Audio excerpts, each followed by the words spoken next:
La industria de los videojuegos representa 134 billones de dólares para la economía norteamericana. Eso fue en el 2018. Eso fue 10% más arriba que el 2017. Se espera que los números para el 2019 sigan creciendo. Y nada, ahora Puerto Rico se está insertando a esta industria. Y por eso hoy estamos aquí con Frankie Hambo López, mejor conocido como Hambo por todo el mundo, de Yo Soy un Gamer. También tenemos a Aaron Thibault, I might get that wrong. Sure. Sorry. De okay. VP de Gearbox Software, que tiene un par de juegos bien cool. Y nada, vamos a estar haciendo un episodio bien interesante porque hoy va a ser en inglés por nuestro invitado. Así que disculpen a los que pues me van a pelear indiscutiblemente porque vamos a hacer un episodio en inglés, pero... Sí, pero eso es parte de... It is what it is. Eso es parte de... Puedo tratar, pero no es... yo he hablado con él en español y hay que tener demasiada paciencia, así que pues, vamos a hacer... Pero vamos a hablar un poquito de la industria de los videojuegos, su impacto económico y cómo Puerto Rico se puede insertar, Claro. cómo los jóvenes puertorriqueños se pueden meter esto, o sea, desde los que les encantan los juegos hasta quizás gente que pues quizás no son tan fan de los juegos, pero les gusta la programación, les gusta el diseño. Y pues nada, tira la vamos a arrancar.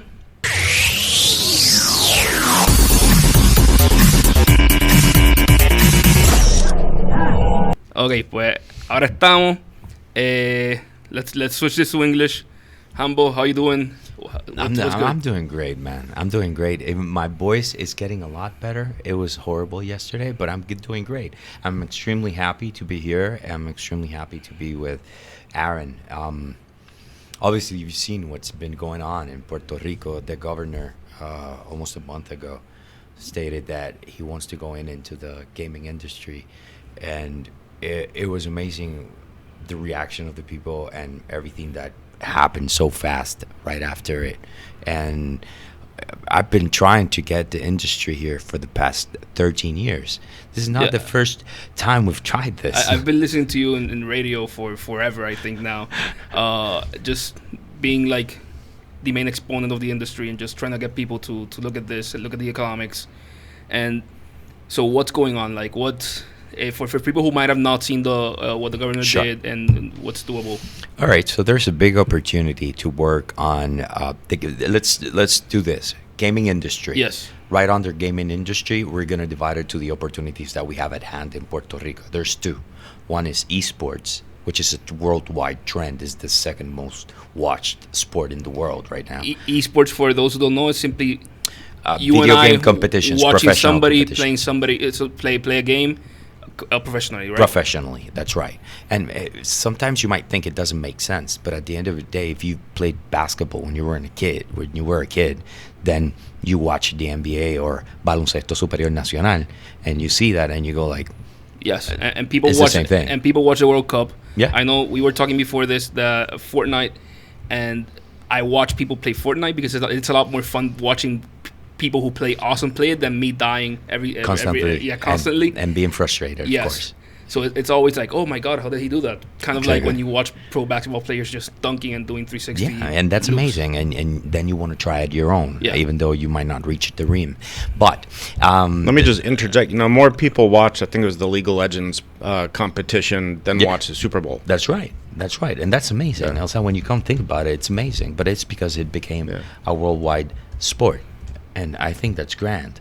So esports, it's an opportunity for Puerto Rico, but it needs an ecosystem. And that's part of my communication with the governor. So that's what we've been talking about. Because obviously, I love that this is the first time in 13 years that a governor actually goes out there and says, let's do gaming, let's do this. And he might not understand at the moment 100% of how that could have been, but then suddenly giving me the opportunity to show him, it was so grand. He was so amazed, and he was like, all right, definitely, let's do this, let's go all in.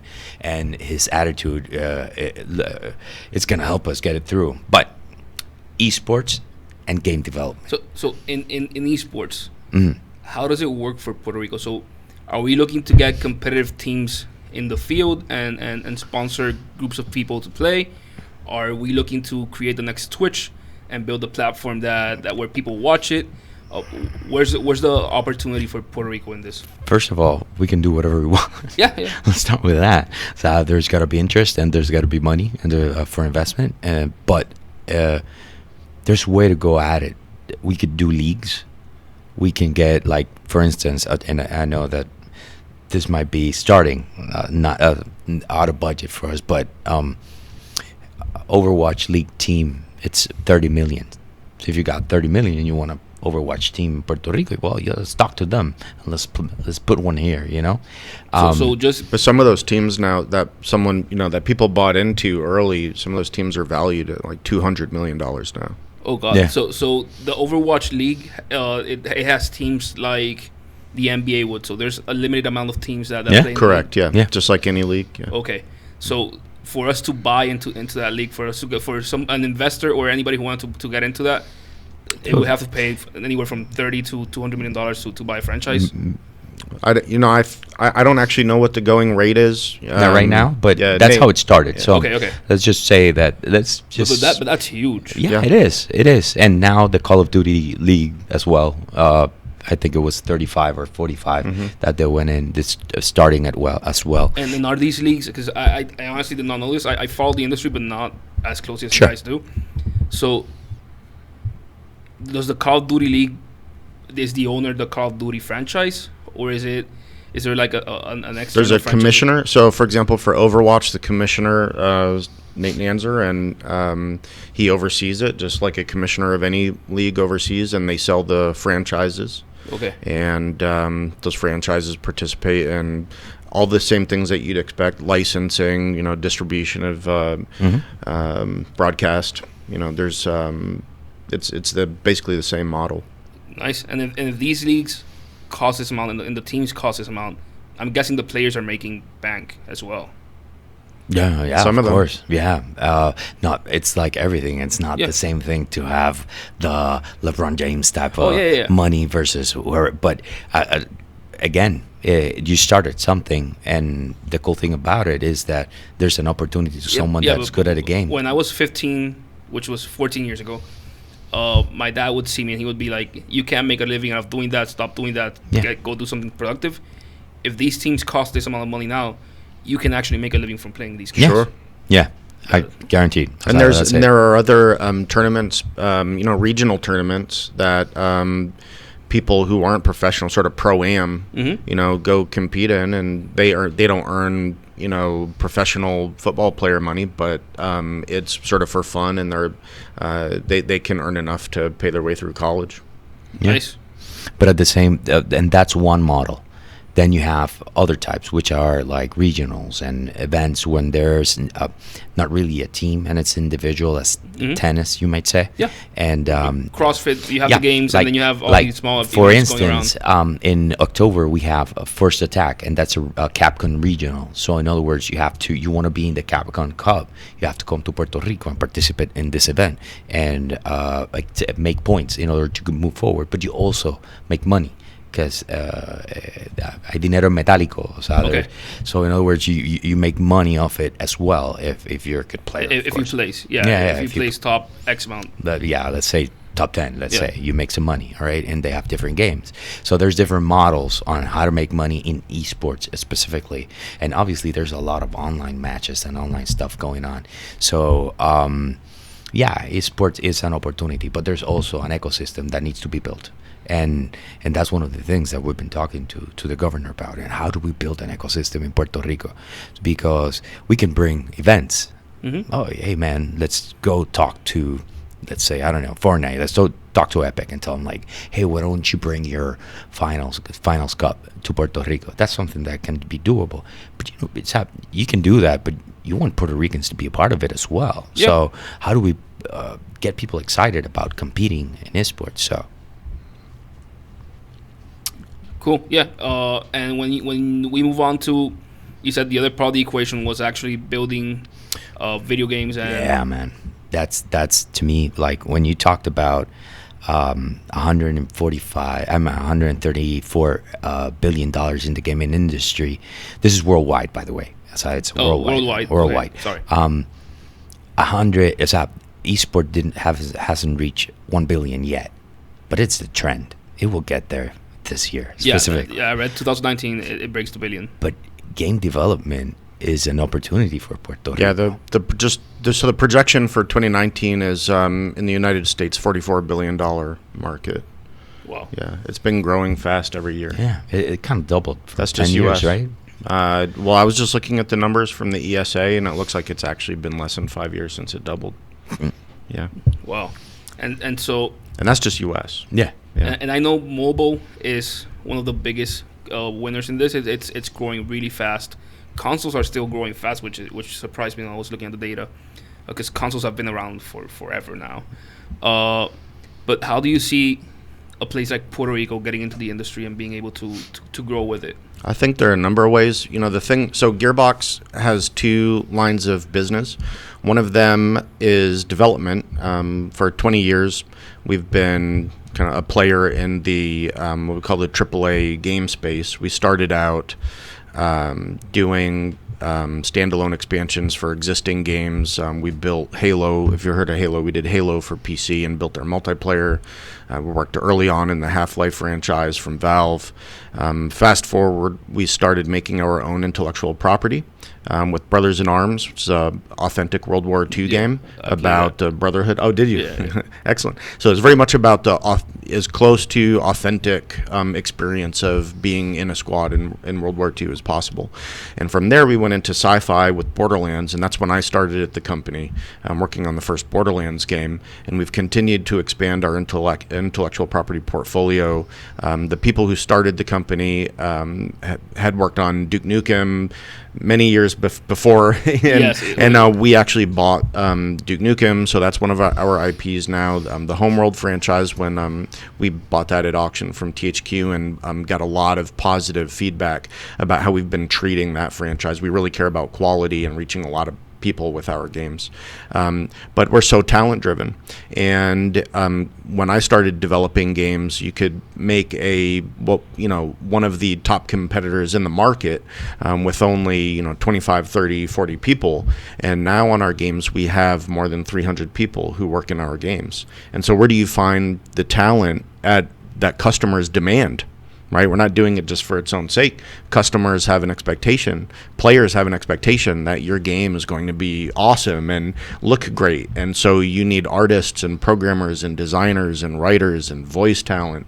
You need people who are doing your user research testing and understand behavioral analysis. And the number engineers, the number of people from different disciplines you have to bring under one roof to all work together as a team is huge. And as many people as we have in Dallas, so the Dallas game community started out with id Software and 3D Realms making Doom and Duke Nukem and games like that. But even in a market like Dallas, we can only sustain growing our talent pool at a rate that's behind where our business ambition is. Mm-hmm. And so about 3 years ago, when we wanted to do something about how do we grow our talent pool so we can do more, we decided to put our roots into Quebec. We actually did a lot of different kind of site like location scouting. Yeah. In fact, I was here before about 8 years ago or so. And so that could have been here. Yeah, it could have been here, but we just couldn't get it going enough, and we had faced the same sort of issues that are here now in talent development. But Puerto Rico's come a pretty good ways since then. There are a number of smaller developers, but we're seeing that talent being incubated here based on some of the work that's happening in the schools, but still not to the level, frankly, of what we need for our teams. I actually want you to be really frank about this, because people need to hear it, and we need to understand it from people in the universities who are building these programs to the kids who want to do this. Because I know a lot of kids who were my age, and they were like, I really want to do this when I grow up, but then they couldn't find where. Yeah, the problem is you need an environment where schools and professors and industry can play together, can come together and develop a curriculum that's industry centric. And typically universities don't want to do that. They're going to have a professor that develops their curriculum. As a student, you go take their curriculum and they do what they want. And I get it. That's cool for sort of traditional education, and you will learn, valuable things from that. However, our industry is I told you, all those disciplines that work together and as a team. Not you go do your thing over here as a programmer, engineer, an artist, they go do their thing over here. The guy producing it's the not music like and that. The storyline they have to come together. Yeah. And in order to learn how to do that, I mean, that is a really tuned skill set that only happens when you do it a lot and with a very high bar. The reason that we went to Quebec is because 20 plus years ago, when Ubisoft decided that they would go from France and find their new hub for development, and they moved into Montreal, they were able to work with the government. The government came forward and was able to kind of broker deals between them as a company and universities to create curriculum custom built for how the industry works. And in Dallas, that is something that I did also. I and some others bounced between industry and academics and built graduate programs and high school programs and even middle school programs that all fed into our industry. But even then, there's not enough people. It's nice that we, as a company, Gearbox anyway, we are very much community driven. So we get into a community, we're part of that community. When we went into Quebec, Quebec is French speaking. We love it. We love the fact that it's a different culture, but it brings something fresh to us. When we worked with a team in Australia, they gave something fresh to us. We're not all the same. We don't. Our games are a reflection of the people who work in them, and there are players, customers all around the world that we want to connect with. And if we just do that from our little home in Texas, I love Texas, but it's, just one dot on a big globe. So we need to be in a lot of places, reaching a lot of players.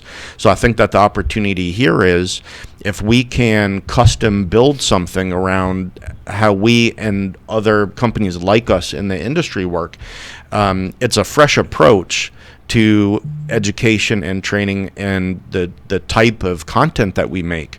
But if that investment can be made and we can bring the right sort of senior talent here to assist in that and do kind of on-the-job training in an academic setting, then we can prepare people to work sort of in the speed and style of how we make things. That the industry needs. Yeah, that's really interesting. I want to add something to that. And when he was saying that when we go to a community, we're part of that. If you compare that to film, so film comes in, they do their thing, they live. He's talking about setting up roots here, and impacting the whole community. Also, being part of Puerto Rico, if that's what's going to happen, and that's the kind of thing we want. That's actually the kind of thing we need. Yeah, because we need that for that money long-term growth, not just a one-time hit. So, and one of the things that I enjoy about this is that it could probably give us like money in the banks. You know what I'm saying? It's more than just it's a traffic of everything that's going to go around it. It's a whole new ecosystem around the gaming industry that's going to help us grow in so many different ways. It's not just one. And that's I think that's one of the parts that really the government is looking into it. That they're really excited about this. They're really excited about our possibilities in it.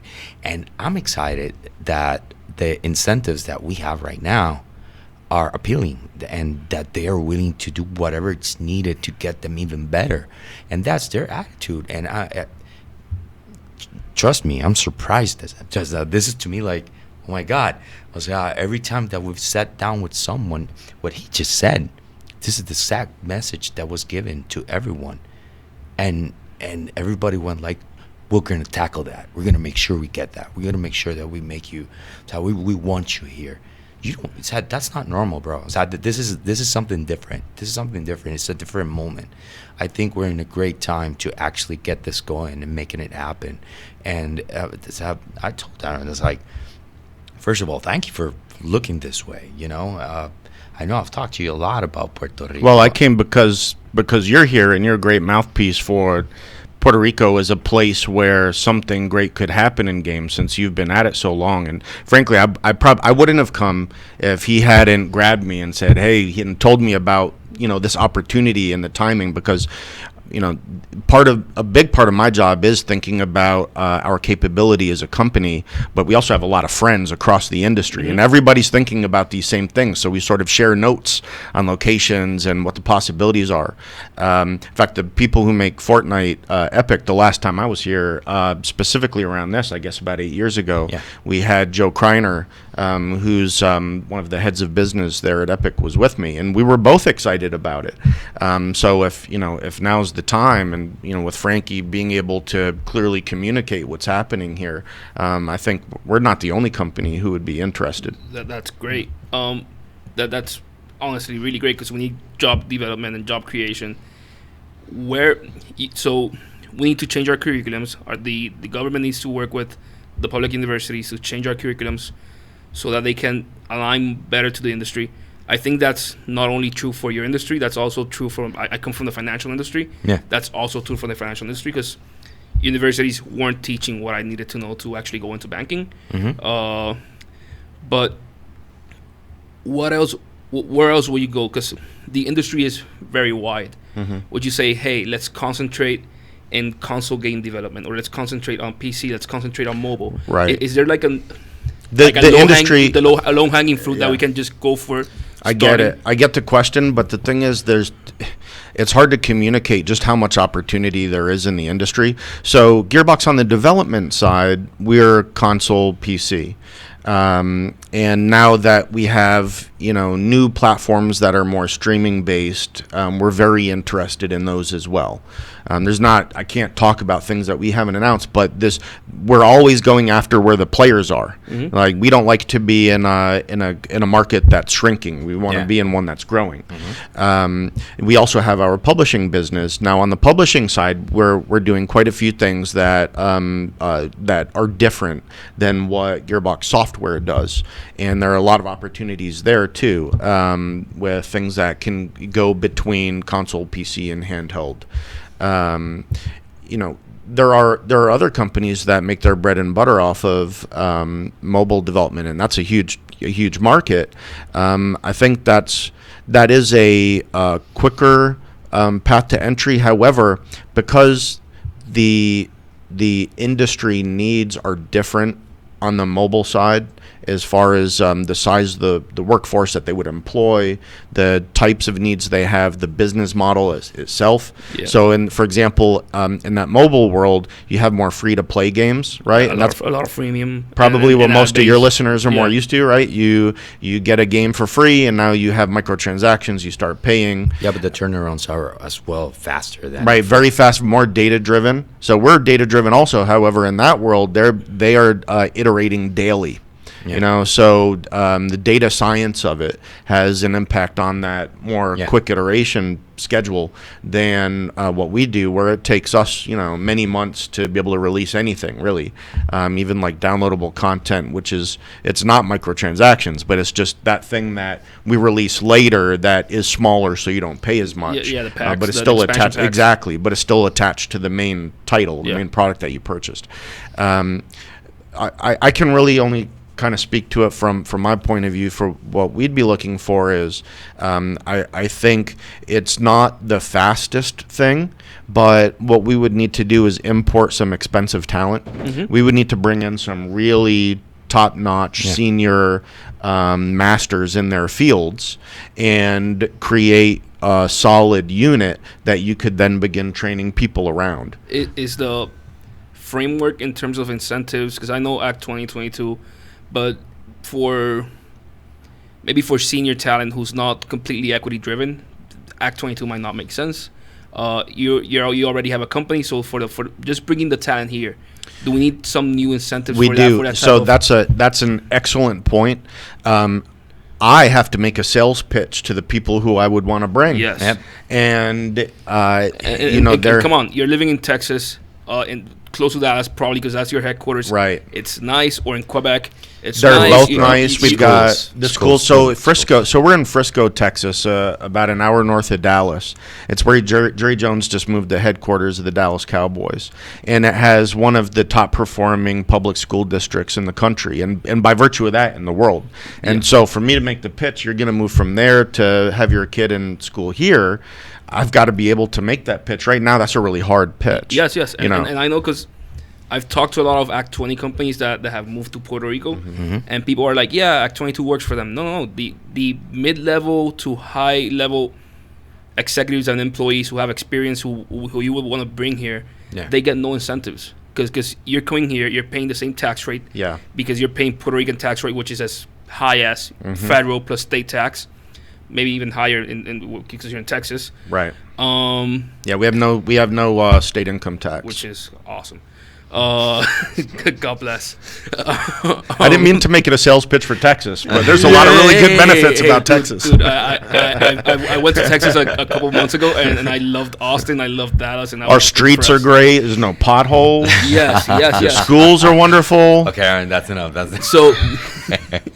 So maybe we need to make a new type of incentive for this type of employee who's You're right. A senior employee who can come train Puerto Ricans in different industries, for them to come and for it to make sense, and for the company to make sense, because the company obviously wants to train more people. Yeah. This is a fertile ground, not a lot of competition in your field, so you'll be like the people here at the beginning, unlike many other places. You're giving away one of my primary drivers here. Hey, but it needs to make sense for the individuals, and you can't just say like, "Hey, I'm going to bump your salary by 30% for it to make sense for you to go to Puerto Rico," because then your economics get all messed up. Yeah, my finance director wouldn't be happy about that. Yes, so maybe government people are looking at this. Hey, we need to look at these laws. I've been pleading for Act 22 to get fixed. I think it's a really interesting incentive, but it just needs to get fixed because it's geared towards only a really small part of the people that it could impact.